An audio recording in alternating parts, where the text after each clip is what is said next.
মৰমৰ ছাত্ৰ-ছাত্ৰীসকল আমি ইতিমধ্যে বাকিখিনি কথা গম পাইছো যে কোনটো বিষয়ত কিমান মাৰ্কস আমি পাব লাগিব কিন্তু কথা হল কি ছাত্ৰ-ছাত্ৰীয়েটো ভাল মাৰ্কসৰ কাৰণে সবে পঢ়ি আছে 100 পৰ্যন্ত পোৱা ছাত্ৰ-ছাত্ৰী আছে কিন্তু এতিয়া বহুতে কৈছে যে আমাৰ মেট্ৰিক পৰীক্ষাটো বহুত টান হ'ব নেকি বা কোনখন পেপাৰ টান হ'ব আসলতে মই তোমালোকক কৈছো তেনেকুৱা কোনো টান বুলি কথা নাই তোমালোকে কিছুমান ট্ৰিক্স জানিব লাগিব তে তোমালোকে পুৰা নিজৰ আত্মবিশ্বাসেৰে পঢ়ি যোৱা যেহেতু আমাৰ হাতত আৰু 5টা মাহ আছে এতিয়া তোমালোকক মই ক'ব বিচাৰিছো যে তোমালোকে কি কৈছে কি হ'ব হেবুৰ ভিডিওত গুৰুত্ব দিব নালাগে তোমালোকে খালি নিজৰ মেইন বুক পঢ়া তোমালোকক মই গুটেখিনি বিষয়ে এবাৰ কৈ যাম তোমালোকে চাবা প্ৰথম কথা হ'ল তোমালোকৰ যেনিবা মেথছৰ কথা কৈছে এটো আগতেই কিন্তু আমাৰ যিখন এসএফ বোৰ্ড আছে এই এসএফ বোৰ্ডে কিন্তু কৈছিলে যে মেথছত কিছুমান আমাৰ বেলেগ থাকিব বেলেগ মানে কেনেকুৱা তোমাৰ যেনিবা এক্সাম্পলত ধৰিলা তোমাৰ যোগংক এটা যেনিবা 20+20 আছে এতিয়া যদি তুমি অংকটো কৰিব জানা গতিকে তোমাক এতিয়া পৰীক্ষাত যেনিবা 40+40 দিব পাৰে এটো এটা সৰু উদাহৰণ ঠিক তেনেকৈ তোমালোকৰ যে পৰীক্ষাত যিবোৰ ফৰ্মুলা থাকে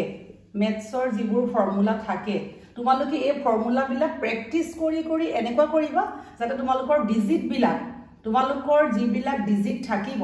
মেথছৰ এই ডিজিটবোৰ সলনি কৰি দিলেও তোমালোকৰ একো অসুবিধা নহয় কাৰণ যোৱা বছৰ মেথছৰ পৰীক্ষাৰ ক্ষেত্ৰত যিমানে হুলস্থুল নকৰক কিয় 100 পোৱাও ছাত্ৰ-ছাত্ৰী আছিলে 100% গতিকে তোমালোকে স্মাৰ্ট হবা তোমালোকৰ নিজৰ বুদ্ধি বিলাকহে এপ্লাই কৰিবা বেছি চিঞৰ বাখৰ বিলাকত মনোযোগ দিব নালাগে গতিকে মেথছৰ ক্ষেত্ৰত হ'বই আকৌ ঠিক তেনেকৈ আমি সায়েন্সৰ ক্ষেত্ৰত আমাৰ কথা আহিলে জেনাৰেল সায়েন্সৰ ক্ষেত্ৰত জেনাৰেল সায়েন্সটো এনেকুৱা এটা কথা আছিল যে জেনাৰেল সায়েন্সটো তোমালোকৰ পাঠৰ তোমালোকে গুটি লাইন বাই লাইন পঢ়িবা লাইন বাই লাইন পঢ়িবা কিতাপ বেছি নালাগে ৰেফাৰেন্স নালাগে তোমালোকে মেইন বুক পঢ়িবা আৰু ইয়াৰো তোমালোকৰ মেথছ থাকিব অংক থাকিব কিবা এটা সংখ্যা ইফাল সিফাল হলেও তোমালোকৰ ফিজিক্সৰ বা তোমালোকৰ এক্সাম্পলছ বিলাক আহিব কেৱল বাহিৰৰ বস্তু নহয় বহুত কিতাপ একো পঢ়িব নালাগে তোমালোকৰ নিজৰ যিখন মেইন বুক এইখনত তোমালোকে ফোকাস কৰা পাঠৰ তলৰ প্ৰশ্নবিলাক পঢ়িলে নহব লাইন বাই লাইন তোমালোকে পঢ়িব লাগিব যদি ইয়াৰ বাদে বেলেগ উত্তৰ নাই ঠিক তেনেকৈ তোমালোকক মই সোশিয়েল সায়েন্সৰ কথা কওঁ সোশিয়েল সায়েন্সত তোমালোকে কি কৰিব লাগিব তাতো তোমালোকে মেইন বুক থৰ ৰিডিং দিব লাগিব আৰু তোমালোকে খুব বেছি তোমালোকৰ টেষ্ট পেপাৰ বিলাক কৰিব পাৰিবা পুৰণা কৰিলে তোমালোকে পাই যাবা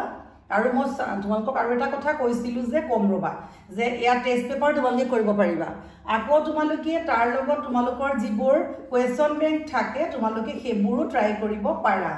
কিন্তু তোমালোকৰ সবতকে ভাল উপায় আছে মেইন বুক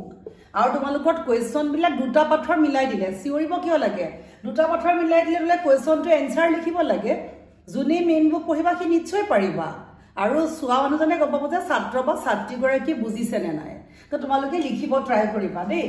নিশ্চয় পাৰিবা মেইন বুক এতিয়া বেলেগ কথা বেছি মাৰ মনোযোগ নিদিবা তাৰছত তোমালোকৰ ইংলিছৰ কথা আহিলে ইংলিছ তে ইংলিছত তোমালোকে মেইন বুক ইয়াত তাৰ পিছত তোমালোকৰ ইয়াত মেইন বুক সব পঢ়িবা তো ষ্টাৰ্টিংৰ পৰা শেষলৈকে দা এণ্ডলৈকে যিমান আছে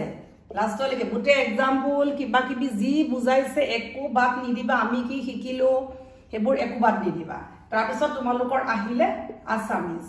আসামিজ মই তোমালোকক পঢ়াইছো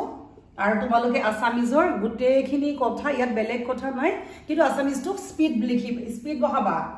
হাতৰ স্পিড বহাবা আৰু তোমালোকে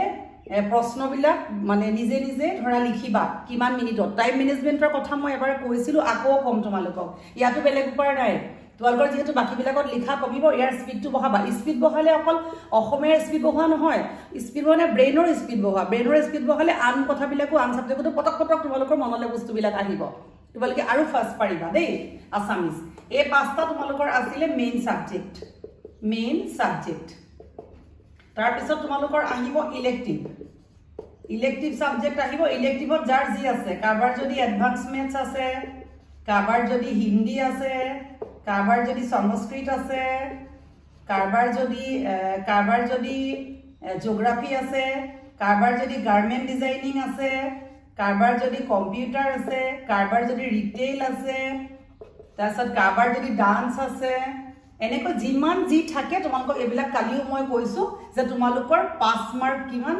5 মাৰ্ক টোটেল মাৰ্কছৰ টোটেল মাৰ্ক যেনিবা 70 টোটেলৰ 30% 70 হলে 21 টোটেলৰ 30% সব 30% আৰু তোমালোকে সবৰে কাৰণে চেষ্টা কৰিব লাগিব প্ৰত্যেকটো বিষয়ত তোমালোকে বেলেগ বেলেগকে পাস কৰিব লাগিব আৰু কিছুমান তোমালোকে পঢ়ি যাওঁতে চাই লবা তোমালোকে নিজে ধাৰণা কৰিব পাৰিব লাগিব কাৰণ মেইন বুক পঢ়িবা তোমালোকক মই ভাল ৰিজাল্টৰ কাৰণে 100 পাবা তোমালোকে চেষ্টা কৰা মেইন বুক